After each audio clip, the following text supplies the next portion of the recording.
So for this tutorial, we are going to be going over how to do potholder number 2 as part of Hooked Crochet's potholder kit series, and this one has a double crochet focus.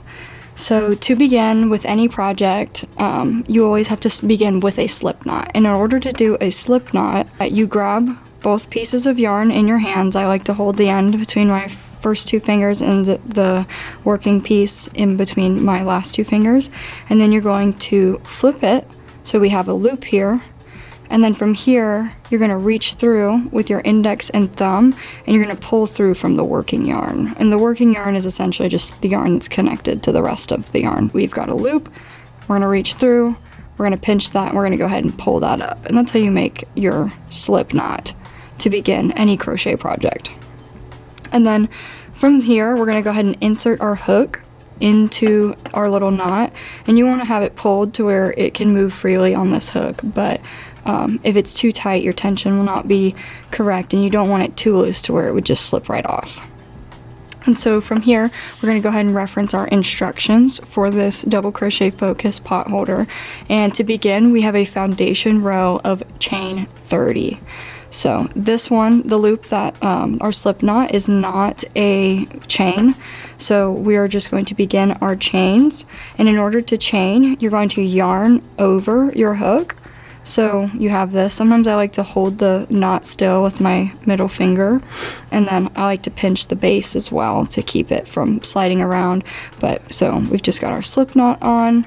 We're just going to yarn over our hook, hold it still, and then we're just going to pull this through. And that's one chain. And we're going to go ahead and continue that 29 more times until we've got a chain of 30.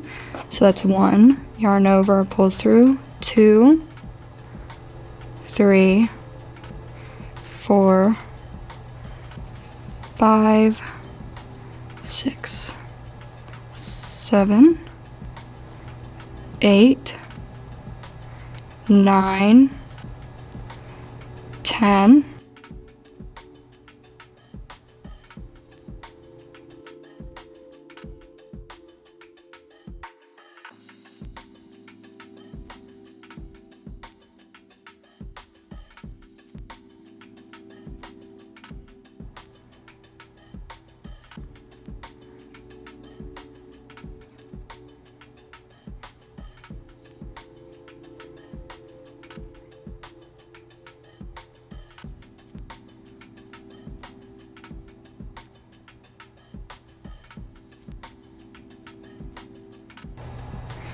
and now this is chain number 30.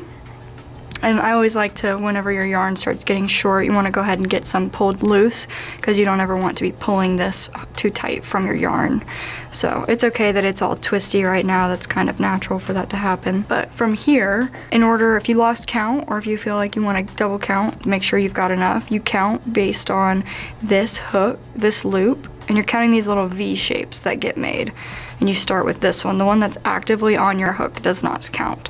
So we could count back and go 1, 2, 3, 4, 5, 6, 7, 8, 9, 10, 11, 12, 13, 14, 15, 16, 17, 18, 19, 20, 21, 22, 23, 24, 25, 26, 27, 28, 29, and then 30. So from here we've got our foundation row done, and then so for row number 1 we're going to double crochet in the 3rd chain from the hook, and then in each chain across. So the 3rd chain from the hook is not this one, it's not this one, but it's this one. So we have 2 chains so in between, so we're double crocheting into that 3rd chain from the hook. And in order to double crochet, we are going to yarn over, and then from into that 3rd chain we insert our hook, and then while in here you can see how this yarn is already naturally over, we're going to go ahead and pull that loop through. So now you should have 3 loops on your hook, and then from here you're going to yarn over again and pull through the first 2. Here's 1, 2. Now we have 2 loops, and then we're going to yarn over again and pull through both of those loops, and that is 1 double crochet. And we're just going to repeat that until we have the 28 double crochets all the way across. So again, we'll yarn over, and then into the very next loop, we're going to insert our hook, pull this yarn through till we have 3 loops on our hook, yarn over again, pull through the first 2, yarn over again, pull through the last 2. And again, we're going to yarn over, insert into that next loop, pull it up, yarn over, pull through the first 2 loops, yarn over, and pull through the last 2. Yarn over, insert the hook, pull that loop up, yarn over, pull through 2, yarn over, and then pull through 2. And you never want your tension, if you're having issues with the yarn, maybe it's really hard for you to pull it up through, that's usually an indicator that you might be crocheting too tight. That is something that a lot of beginners tend to struggle with. And then it's also like we're maintaining that consistency across where the loops should be they should just be fitted around your hook. We're just going to continue on with these double crochets, so we'll yarn over, insert through the next loop, pull it up, yarn over, pull through 2, yarn over, pull through 2, yarn over, insert into the next hook, yarn over, pull through 2, and sometimes right here you can feel this starting to get loose. Sometimes you can pull on your working yarn here and get that a little bit more snug. Yarn over, pull through the next 2. So we're just going to repeat this all the way across this chain until we get into this very last one.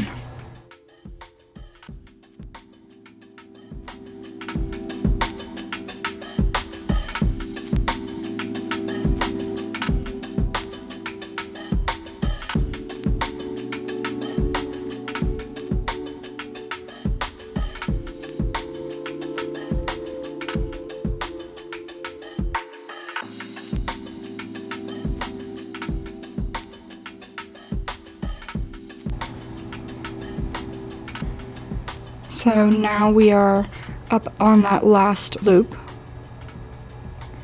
So we're going to yarn over and we're going to insert into that last one, pull up our yarn over, pull through 2, and yarn over and pull through 2 again. So now we have reached the very, very end. So we've got our first row of double crochets, and so the next step from here is to chain 2 and then turn. And whenever you see chain 2 or chain 1 and turn, usually that refers to a turning chain. So 1 chain, yarn over, pull through that loop, and that's 2 chains. And then we are going to literally flip our work over so that we are continuing to work to the left. And so from here, the next 13 rows are just double crochet in every stitch across, and then chain 2 and turn again.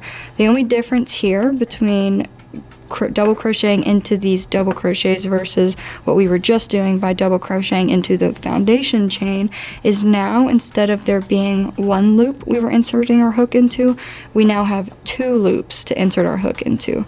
So when you view your work from the top, you'll see now you have 2 loops creating that V along the top, and we want to make sure we yarn over and insert our hook into both of these loops. And the first loop we're going to start with is this one at the base of our chain 2. So you can see this was our 1 and 2 chain, so we want to insert it into this loop, our last double crochet we did on that row. So we're going to insert underneath both of these loops. Sorry, trying to keep it to where you can see it, and then insert, and then we're going to grab this loop and pull it through.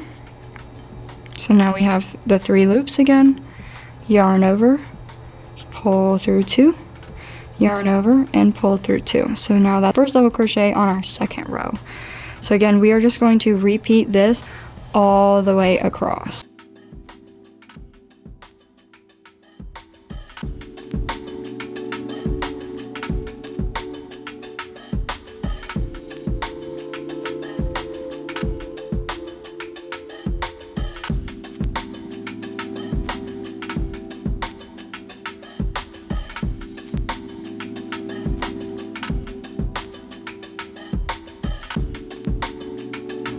So now we're nearing on the end of this second row again. So we're still doing that double crochet with the yarn over, inserting in 2, yarn over again, pull through 2, yarn over, pull through 2.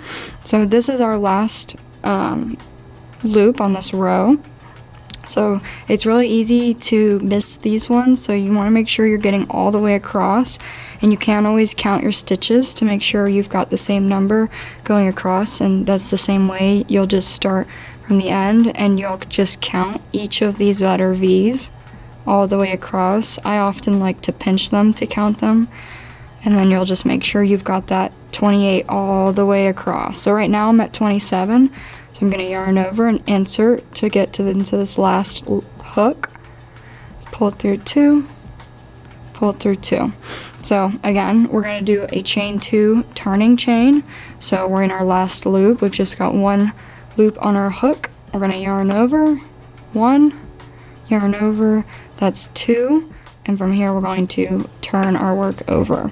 And we are just going to repeat this for 12 more rows until we have 14 rows total going up.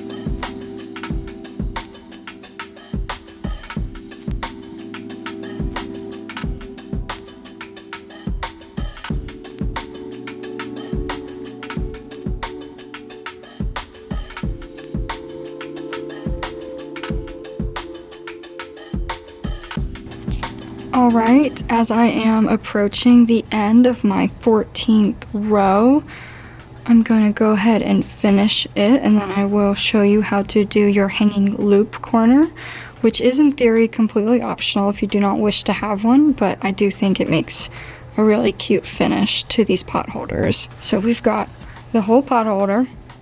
We are still in that last stitch, so from here, when we're at the final corner, we're going to chain 10.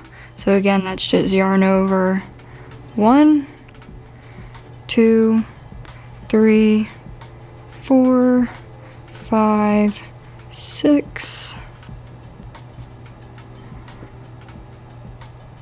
7, 8, 9, and 10. And so from here we're going to slip stitch into our corner stitch. So it's the same stitch that we kind of started this chain in. So it's going to be this one right here. So I'm going to go ahead and turn my work for this. So we've got this on here. We're going to go ahead and stick our hook into that last loop in the corner. We're going to grab our yarn and we're going to pull it through, and instead of yarn over again, we're just going to go ahead and grab that same loop and go ahead and pull it through that one. And then from here I like to add one more chain and then pull with using my hook, pull out a long loop, and then from here you would snip this off and then weave in that corner with your yarn needle. Please visit our weaving in video to see how to finish it, but that is essentially how you make your pot holder using the double crochet.